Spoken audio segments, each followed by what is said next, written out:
성곡도서관에서 시작하는 세계문학의 숲 두 번째 시간입니다. 오늘은 괴테의 빌헬름 마이스터의 수업 시대입니다. 괴테는 많이 들어보셨죠? 아마 빌헬름 마이스터의 수업 시대도 한 번쯤은 들어보셨을 겁니다. 주로 80년대, 90년대에 문학 공부하는 사람들이 많이 읽었던 이론서에 많이 인용되고 언급되는 그런 작품입니다. 독일 교양소설의 최고봉으로 치는데 교양소설을 뛰어넘어서 아주 훌륭한 연애소설이기도 하고요. 그리고 프랑스 혁명을 독일에서 지켜본 괴테의 생각이 문학적으로 형상화된 그런 작품이기도 합니다. 워낙 방대하고 이 정도입니다. 거의 1000페이지에 가까운 800페이지, 900페이지 가까운 볼륨이어서 한 단숨에 읽기는 쉽지 않습니다. 그리고 괴테의 문학 작품, 시도 그렇고 희곡도 그렇고 소설도 그렇듯이 만만치가 않습니다. 아주 복잡다단하고 심오한 사상들을 담고 있어서 짧은 시간 안에 소화하기는 당연히 어렵습니다. 근데 큰 틀에서 전체적인 개요, 윤곽들, 흐름들 파악하고 다음 도서관에 가셔서 이게 빌헬름 마이스터야. 저거 알지. 이 정도로 충분합니다. 한번 보시죠. 제목이 중요합니다. 제목 잡는 게 중요합니다. 여행을 우리가 빼놓을 수가 없죠. 우리 인생을 여행으로 비유도 많이 하는데 인간의 성장 과정에서 가장 중요한 경험이 여행 경험, 여행 체험이 아닐까 싶어요. 직접적인 여행일 수도 있고 간접적인 여행일 수도 있고 그리고 연극입니다. 이 소설의 원 제목이 빌헬름 마이스터의 연극적 여행 이런 식이었던 모양이에요. 연극적 수업 이런 식이었던 모양인데 제목이 바뀌었습니다. 수업 시대로 바뀌었습니다. 연극의 문제, 여기 햄릿이 핵심적인 참조 텍스트로 등장합니다. 햄릿, 그러니까 서양 문학에서 셰익스피어를 빼놓고는 얘기할 수가 없죠. 역시 괴테도 셰익스피어를 전면적으로 문제 삼습니다. 그리고 사랑 얘기를 빼놓을 수가 없습니다. 그 과정에서 성장한다는 얘기죠. 제목으로 다 얘기해버렸네. 어디로 연극하는지, 여행하는지, 그리고 여행하는 과정에서 연극을 어떻게 자기식으로 변용하고 각색하는지, 그리고 누구와 어떻게 사랑하는지, 사랑이 중요합니다. 춘향전에서 춘향이 사랑이 단순히 남녀 간의 사랑을 훌쩍 뛰어넘는 사회적인, 정치적인 의미를 띈다 그랬죠. 그걸 생각하시고 보셔야 됩니다. 이 과정에서 성장합니다. 그러면 빌헬름 마이스터는 주인공 이름이고요. 수업 시대인데 시대는 알겠어요. 근데 수업 그러면은 무엇을 공부하는 게 있어야 될 거 아니에요? 수업하는 게 있어야 될 겁니다. 수업 과정이 여행하는 걸 통해서, 연극을 통해서, 사랑을 통해서 수업을 하고 수업의 결과는 성장이겠죠. 근데 정신적 또 영혼의 성장으로 보시면 될 것 같습니다. 빌헬름 마이스터, 젊은 빌헬름 마이스터가 젊은 시절에 자신의 인격의 성장, 그리고 영혼의 성장의 이력서라고 얘기할 수 있을 것 같습니다. 이 사진은 워낙 유명해요. 괴테를 언급하는 책들 보면 이게 표지로 많이 쓰이죠. 이탈리아 여행할 때 그린 초상화라고 얘기합니다. 이거 사진이라 그러면 안 됩니다. 이때는 사진이 아직 나올 때가 아니에요. 일단 부티가 나죠. 의상 보십시오. 복식 보십시오. 대단한 옷입니다. 저는 상상할 수도 없는. 아주 잘생겼고요. 부티가 납니다. 여기서 하나 기억해야 될 게 이 사람은 장사꾼의 집, 그러니까 상인의 집안에서 태어났습니다. 우리가 부르주아라 그러죠. 그러니까 시민입니다. 이 괴테 소설을 읽을 때 이 시민정신이라는 게 키워드입니다. 그러니까 시민정신과 예술가의 삶, 그러니까 시민의 삶과 예술가의 삶이 딱 이 두 축이에요. 그러니까 시민의 삶에서 예술가의 삶으로 갔다가 예술가의 삶에서 다시 시민의 삶으로 돌아오는 이 왕복 운동의 과정으로 이해하시면 될 것 같습니다. 우리도 그렇죠. 우리도 어떤 자신의 직업적인 삶이 있고 또 다른 그 정신의 모험의 삶들이 있죠. 이 두 축 사이에서 오가는 게 우리 삶의 행정이 아닌가 싶어요. 이탈리아 기행은 괴테 얘기할 때 꼭 읽어야 할 텍스트죠. 괴테는 기본적으로 상인의 아들이지만 예나 지금이나 비슷했던 것 같아요. 공부 좀 하고 가문을 생각하는 사람들은 다 법대를 보냈습니다. 네, 근데 이런 예술적 영혼으로 이 꿈틀거리는 사람들은 이 법대를 못 견디죠. 그 고리타분하고 지리멸렬하고 관료적이고 이걸 못 견딥니다. 그래서 아버지의 뜻을 어기고 이 문학 세계로 뛰어듭니다. 프랑크푸르트 암마인에서 출생했습니다. 49년생입니다. 요 무렵에 훌륭한 사람들이 아주 많이 태어납니다. 뭐 나폴레옹이나 베토벤이나 이런 사람들, 모차르트, 이게 다 요 한 10년 남짓 사이에 다 태어납니다. 그리고 여기 인형극 상자, 이 할머니의 인형극 상자 하나가 괴테의 삶을 바꾸는 결정적인 계기였던 것 같아요. 그러니까 할머니들, 손주들 선물 줄 때 조심하셔야 됩니다. 어떤 선물을 주느냐에 따라서 그 손주의 인생이 바뀔 수가 있습니다. 우리 학생들 그런 경험이 있을지 몰라요. 어떤 선물 하나 받아서 그 선물 때문에 인생이 바뀌는 경우. 제 얘기에서 대단히 죄송합니다만은 우리 아들 녀석을 망가뜨린 결정적인 그 계기가 기타 사준 것이었습니다.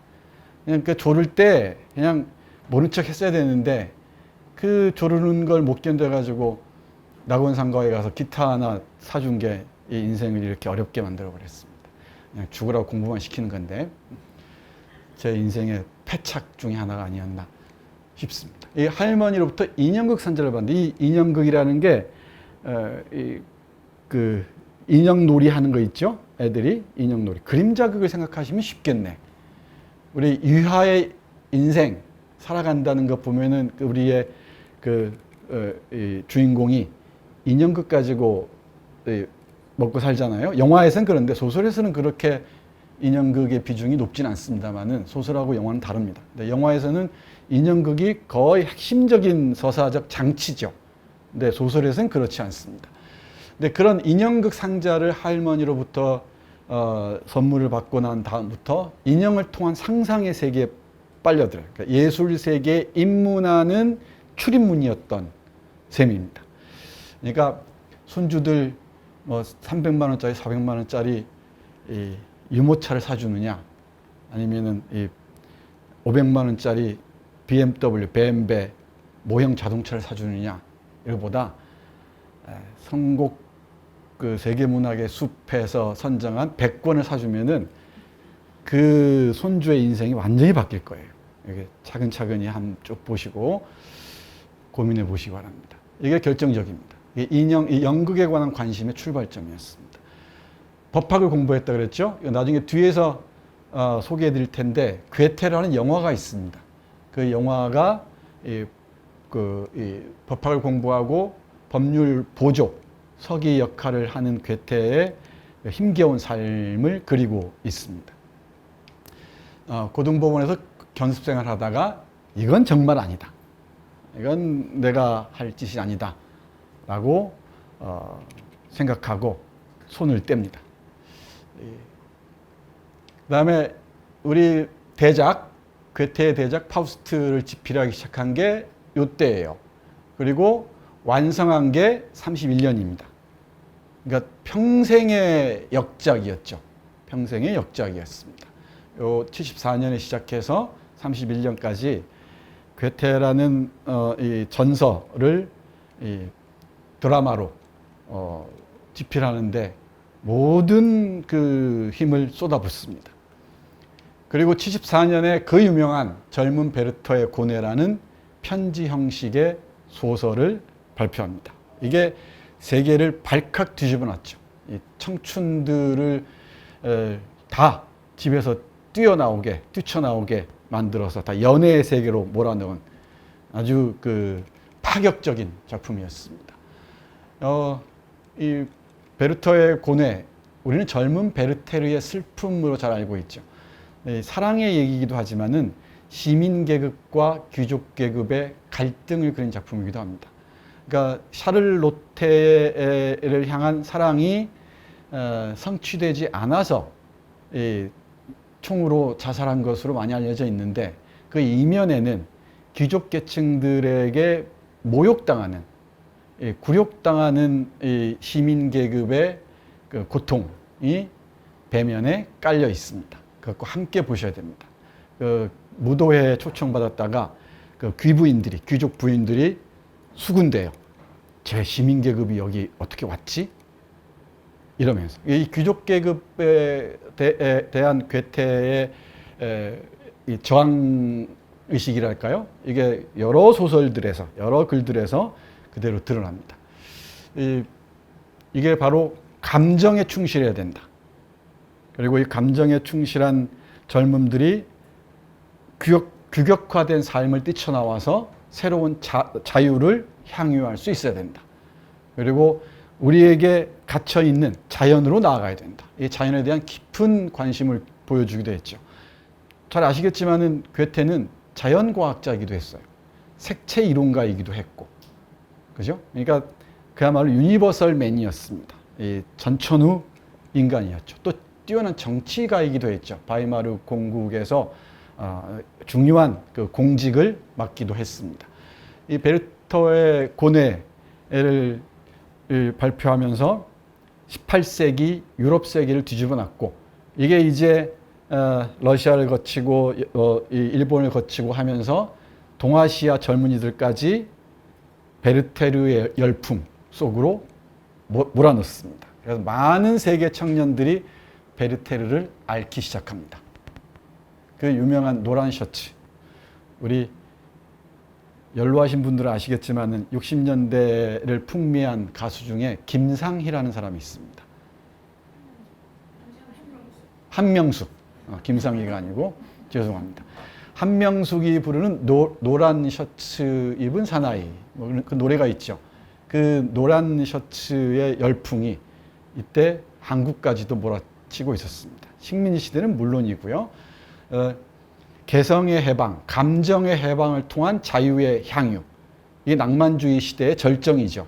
이걸 그 질풍노도의 시대라는 일본어 번역을 가져다 쓰죠.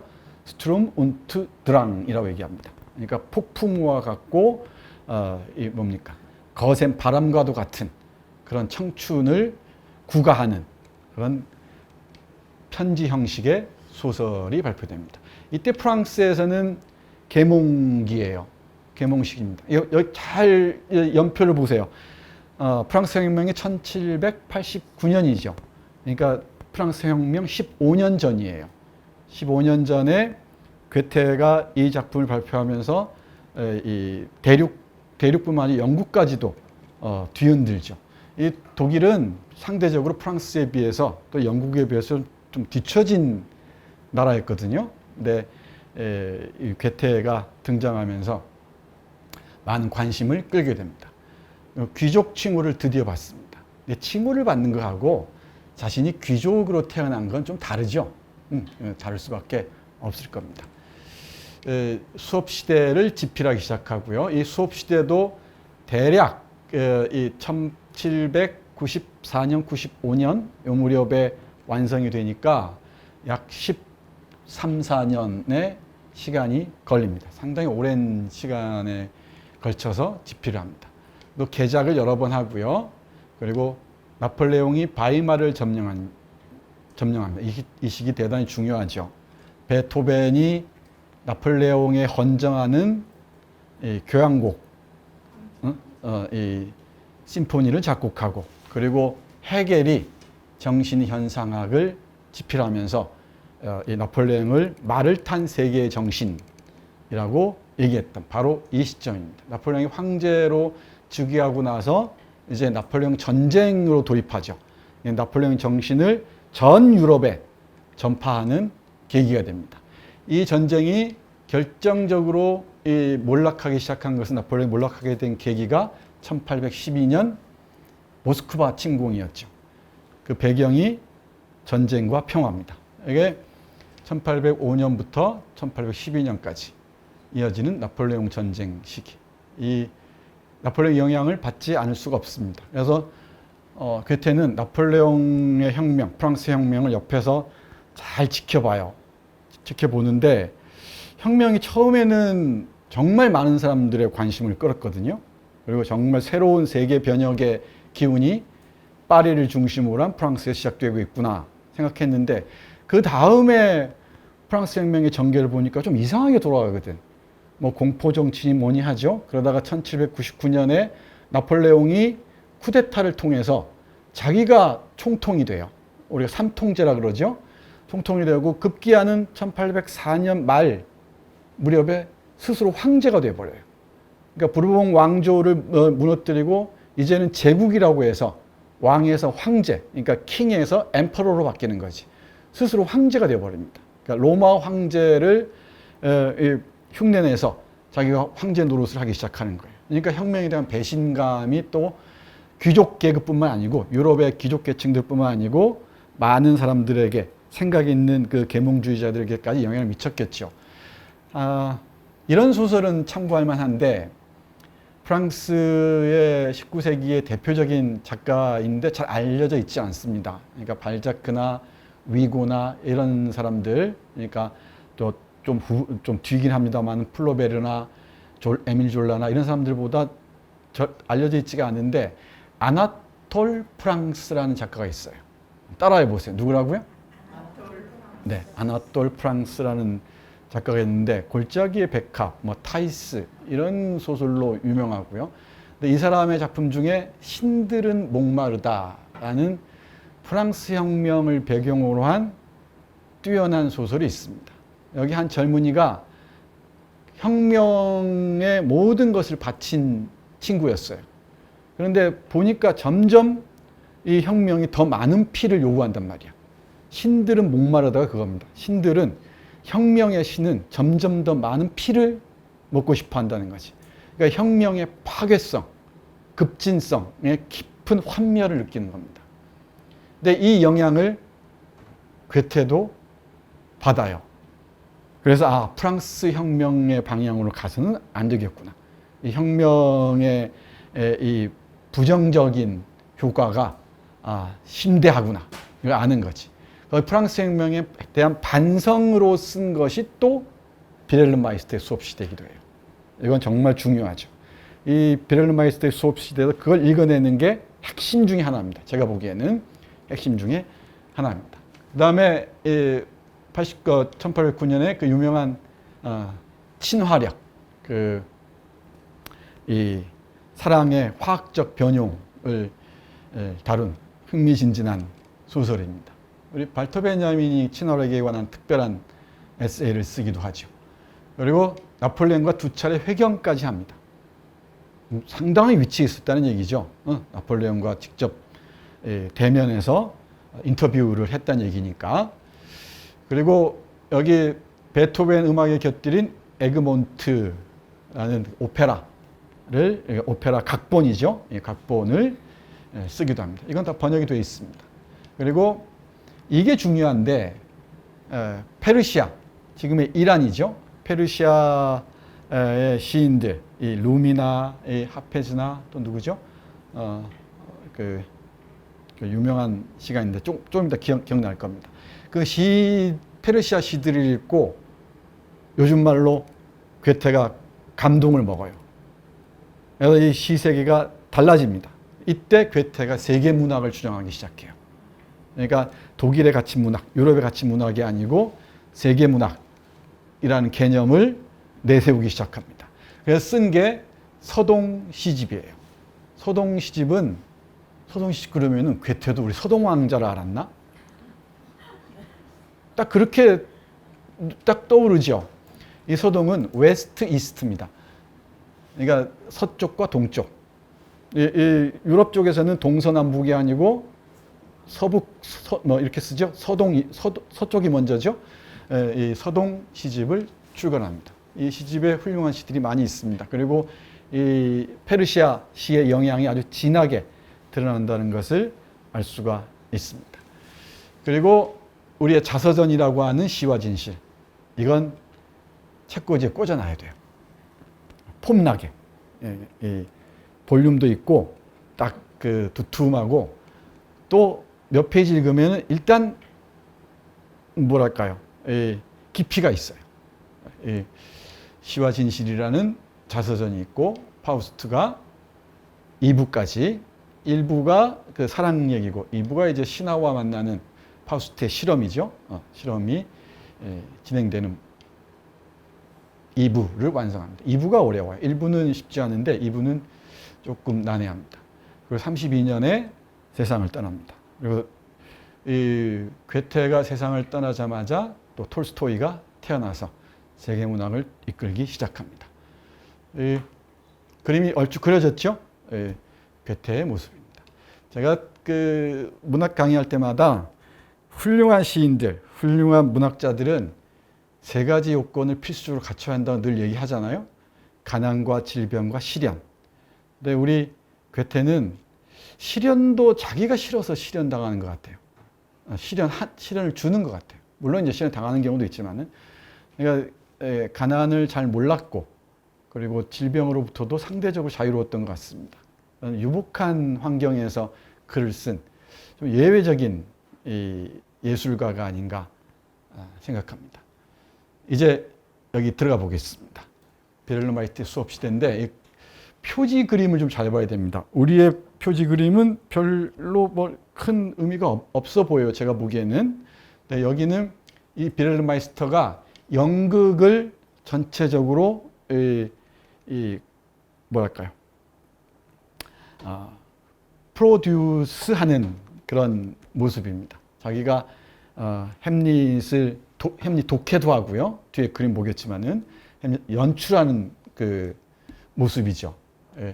이 연극의 과정을 통해서 베를린마이스터가 자기 성장을 모색하는 한 장면을 보여주고 있습니다. 시간은 1790년대 얼음입니다.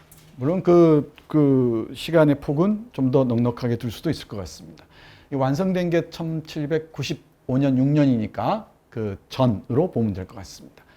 이 공간이 중요해요. 공간을 통과하는 여행이 있습니다. 어느 도시, 아버지가 상인입니다. 상인이고 이제 아버지는 부르주아죠. 상인이니까 이 아들을 상인으로 키우고 싶겠지.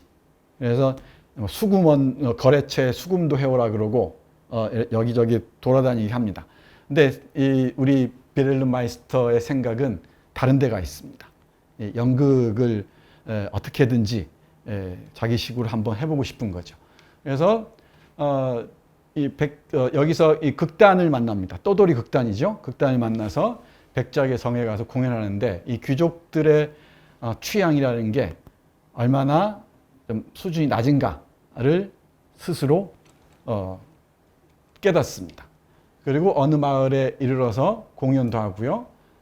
여기 이제 로타리오 장원이 이게 중요한데 이게 탑의 모임을 갖습니다. 로타리오라는 사람 꼭 기억하기 바랍니다. 귀족입니다. 이 귀족과 시민계급이 여기서 만나죠. 그러니까 시민계급 출신인 베를린마이스터와 귀족계급의 총아인, 귀족계급인데 개혁 귀족계급이에요. 개혁적인 귀족계급입니다. 개혁적인 귀족계급과 시민의 만남입니다. 이 점에 주목해서 보셔야 돼요. 이 로타리오를 초점을 맞추면 될 것 같습니다. 이 과정에서. 그러니까 로타리오를 찾아가는 여정이에요. 그 여정을 채우고 있는 게 연극입니다. 그러니까 연극을 하면서 로타리오를 향해 가는 동선으로 파악할 수 있겠죠. 상당히 의미가 있죠. 그러니까 연극이 상상적이고 예술적인 이 삶의 한 그 체연으로 보인다면은 여기 로타리오의 만남은 현실적인 삶과 관련되어 있죠. 그러니까 현실적인 삶에 도착하는 지점입니다. 그러니까 연극적인 예술적인 경로를 거쳐서 현실적인 삶으로 도착하는 그런 과정이라고 볼 수 있을 것 같습니다. 그리고 인물들을 잘 파악하면 전체 구도가 보입니다. 여기 빌헬름 마이스터가 주인공입니다. 마이스터 하면 마이스터 고 해가지고 무슨 기능인인지 이렇게 생각하는데 그렇지가 않고 여기 성입니다. 성. 빌헬름이 이름이고요. 마이스터가 성입니다. 그리고 베르너라는 아주 현실적인 친구가 있어요. 상인 계급의 친구인데 이 친구는 대단히 현실적입니다. 빌헬름 마이스터는 상인의 아들, 그러니까 시민 계급이지만은 예술을 향한 그리움들이 있어요. 그러니까 예술 세계를 늘 그리워하는 거죠. 그리고 마리아네라는 배우가 있는데 이 배우는 연극 배우입니다. 연극 자기 마을에 공연을 하러 온 그 배우가 있습니다. 이 배우와 사랑에 빠집니다. 그러니까 환상과의 사랑이죠. 근데 이 마리아네가 다른 남자하고 사랑하면서 버림받습니다. 이 마리아네와 함께 연극적 세계로 뛰어들려고 했는데 마리아네가 다른 남자와 도망가는 바람에 버림받고 말죠. 깊은 사랑을 했습니다. 여기서 빌헬름 마이스터와 마리아네 사이에서 태어난 아들이 펠릭스입니다. 펠릭스 아들이 있었어요. 그러니까 깊은 사랑했던 거죠. 아들이 나중에 밝혀집니다만은 아들 여부는 여기 있죠. 아들 펠릭스, 그죠? 여기 빌헬름 마이스터, 마리아네, 펠릭스. 이 베르너는 친구하고의 그 대조적인 관계도 주목해서 봐야 될 것 같아요. 그러니까 예술적인 지향성을 가진 빌헬름 마이스터와 현실적인 지향성을 가진 베르너 둘 사이의 편지가 이 소설의 중요한 부분을 차지합니다. 이게 이 주요 인물이고요. 두 번째 인물 군인데 여기가 로타리오 있었죠. 개혁 귀족입니다. 남작입니다. 남작. 그리고 로타리오의 남매들입니다. 형제 남매들입니다. 나탈리에가 있고 아마존 여인으로 불려요. 총격 사고가 있는데 이 중요한 그 에피소드입니다. 사파인데 총격을 받고 부상했을 때 치료해준 사람, 구해준 사람이기도 합니다. 백작 부인은 로타리오의 둘째 여동생입니다. 그리고 프리드리는 넷째 남동생. 요 사남매. 잘 봐두세요. 이 사남매가 아주 중요한 역할을 합니다. 그러니까 빌헬름 마이스터와 이 사남매의 만남이에요. 이게 골격 중에 골격입니다. 그리고 테레제라는 여성이 있는데 테레제는 로타리오하고 결혼을 하려다가 어떤 문제가 있어서 실패하고 이 빌헬름 마이스터하고 사랑에 빠집니다. 이 바람둥이에요, 바람둥이. 여기 표시한 사람들이 있죠. 마리아네, 나탈리에, 테레제, 필리네, 아우렐리에, 백작부인도 살짝까지, 민용까지가 여성들은 다 빌헬름 마이스터와 어떤 감정적인 교감이 있습니다. 사랑의 교감이 있었습니다. 테레제는 기능적이고 실용적인 여성형입니다. 살림꾼 여성이에요. 이 신부가 로타리오 집사죠. 야르노라는 개혁적인 인물인데 독선적으로 그려지고 있습니다. 전체 그림표는 천천히 보시기 바랍니다. 그리고 이제 극단 사람들도 중요하죠. 연극적인 여로를 보여주니까 제를로라는 감독이 있고 여기에 중요한 역할을 합니다. 햄릿을 건네주는 야노인가요? 야르노가 건네주죠. 감독이 또 중요한 역할을 하고요. 멜리나 부부, 라에르테스, 극단에 있는 사람들입니다. 필리네, 아우렐리에 이 사람들도 빌헬름 마이스터와 직간접적으로 관련이 있습니다.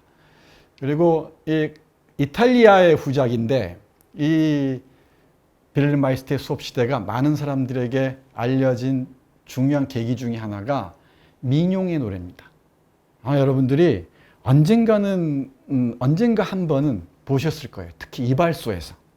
우리 이발소 그림들 있잖아요. 이발소 그림들 보면은 저 풍차가 돌아가는 저 아련한 풍경과 함께 삶의 그대를 속일지라도 해가지고 쭉 나오잖아요. 그 연장선상에 있는 그 시가 있습니다. 그게 출전이 여기입니다.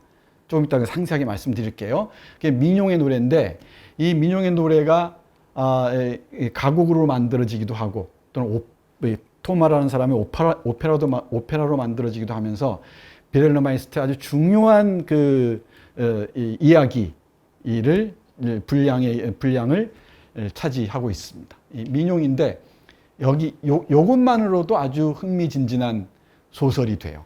이것만으로도.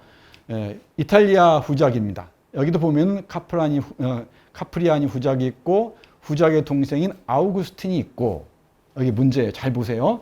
그리고 스페레타가 여동생인데 3남매죠. 3남매인데 이런저런 여러 사정 때문에, 관습적인 이유, 여러 이유 때문에 이 아우구스틴이라는 오빠하고 스페레타는 여동생이 사랑을 해버려요. 근친 상간이죠. 사랑을 해서 태어난 아이가 민용입니다. 근데 이제 엄마는 죽죠. 그리고 이 아우구스틴이 민용, 딸을 데리고 그 동네에서 못 사니까, 이탈리아에서 못 사니까 독일로 와서 극단에서 치트라는 악기를 연주하면서 이 민용은 노래하고 춤추는 역할을 합니다. 그 극단에서 이제 비렐름 마이스터를 만나죠. 여기서 주목해서 봐야 될 게 사랑의 그 관계를 그려보면은 비렐름 마이스터와 마리아네, 첫사랑이죠. 그리고 나탈리에, 테레제, 필리네, 아우렐리에, 민용이 있는데 중요한 인물들은 마리아네와 나탈리에와 민용입니다. 근데 여기서 미리 당겨서 말씀드릴게요. 이게 사랑의 그림인데, 비렐름 마이스터가 마지막에 결혼하는 사람은 누굴 것 같습니까?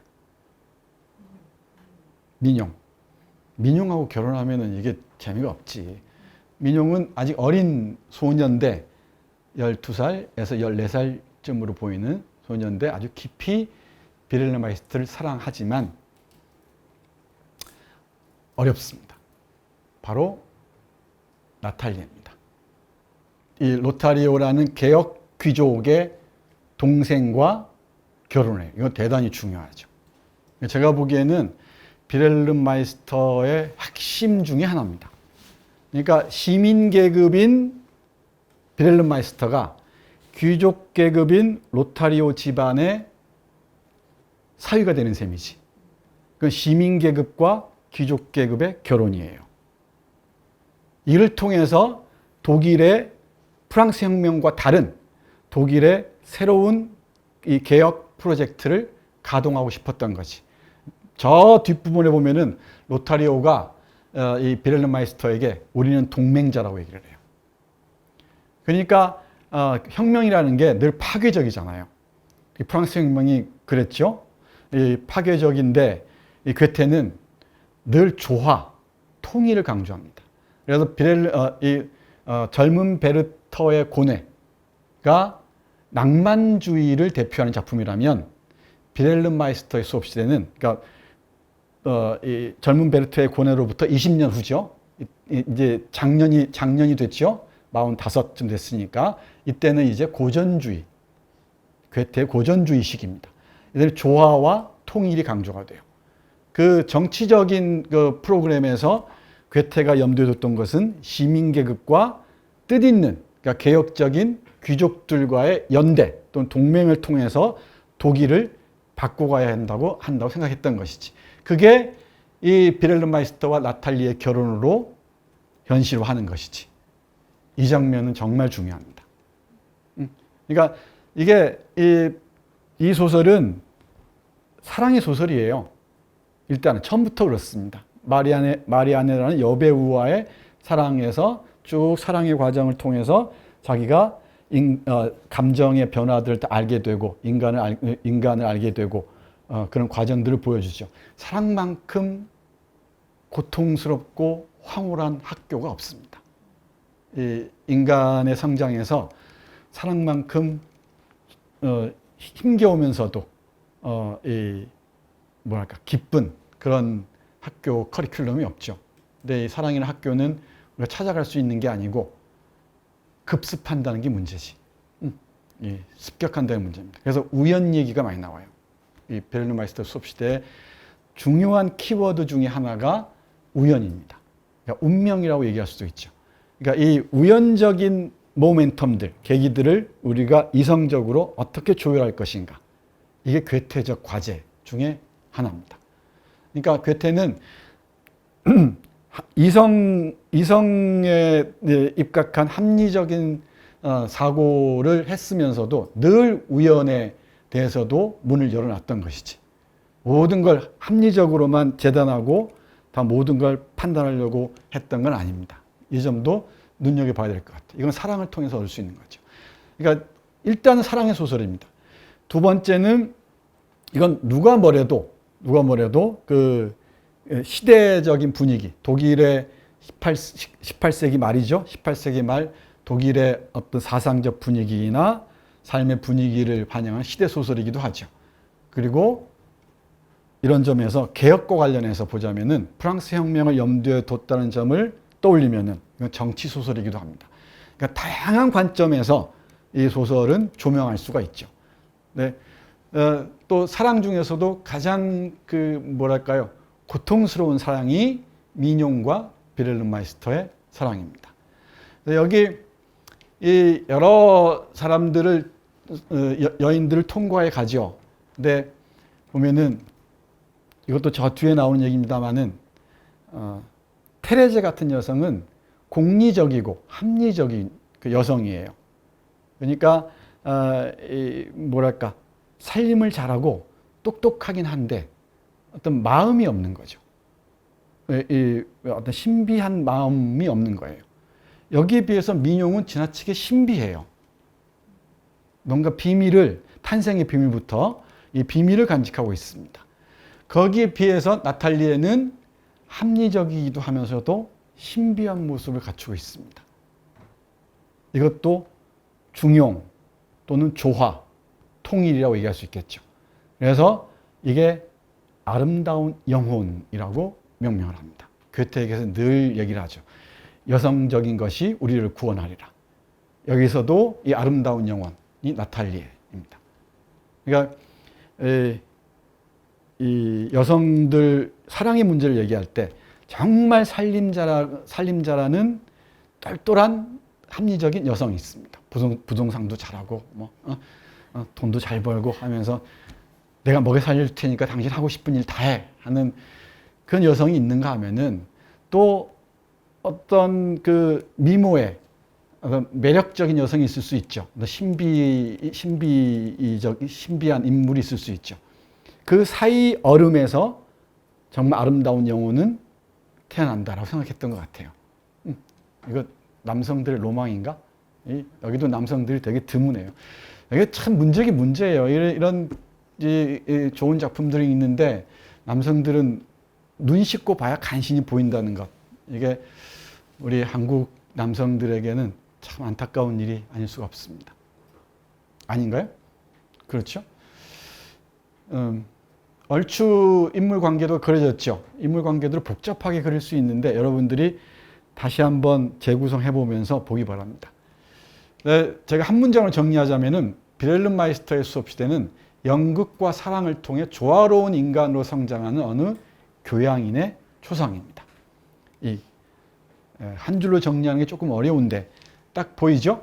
비렐름 마이스터의 수업 시대, 연극의 과정, 연극적 실천을 통해서 예술과 만나고 사랑을 통해서 또 다른 인간 관계와 깊이 있는 감정의 교감을 나누고 감정적으로 교감하고 그럼으로써 자연을 또 발견하고 또 세계를 자신의 눈으로 바라볼 수 있는 시야를 확보하는 거죠.